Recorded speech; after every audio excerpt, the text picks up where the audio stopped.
মোহাম্মদ শরীফ ওসমান হাদী মারা যাওয়ার সাথে সাথে কিন্তু ঢাকা প্রথম আলোর যে কার্যালয় আছে এই জায়গায় আগুন লাগিয়ে দিয়েছে সাধারণ জনগণ।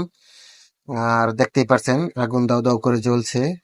হ্যাঁ, আর শরীফ ওসমান হাদী মৃত্যুর খবর পাওয়ার সাথে সাথে বাংলাদেশের মানুষ কিন্তু এখন পাগল হয়ে গেছে। তার কারণ উনি খুবই ভালো মানুষ ছিল। ওনাকে মারার জন্য যারাই দায়ী আছে তাদের সবাইকে আইনের আওতায় কেন এখন পর্যন্ত আনা হলো না, এটাই হলো তাদের দাবি। আর উনি মৃত্যুবরণ করার পরে এরকমই হলো। আর এখন এই যে দেখেন সেনাবাহিনীরা কিন্তু টহল দিতেছে।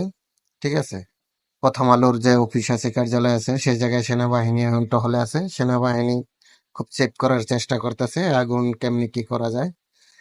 তবে আমি আশা করি মনে হয় না যে এই আগুন নিভবে। তার কারণ বাংলাদেশের প্রত্যেকটা মানুষ এটার বিরুদ্ধে যাবে এবং কি হাদিকে যারা হত্যা করেছে তাদেরকে অবশ্যই শাস্তি পাইতে হবে এবং কি পাওয়ার জন্য যেন প্রস্তুত থাকে সবাই।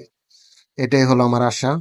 এবং বাংলাদেশে যত মানুষ আছে সবাই যেন শেয়ার করবেন। তার কারণ এখন এটা অবশ্যই দেখানোর দরকার যে বাংলাদেশের সাধারণ জনগণ কি করতে পারে। সাধারণ একজন মানুষ, হাদি খুবই ভালো মানুষ, শরীফ ওসমান হাদি, আল্লাহ তারে বেহেশতি নসিব করুক।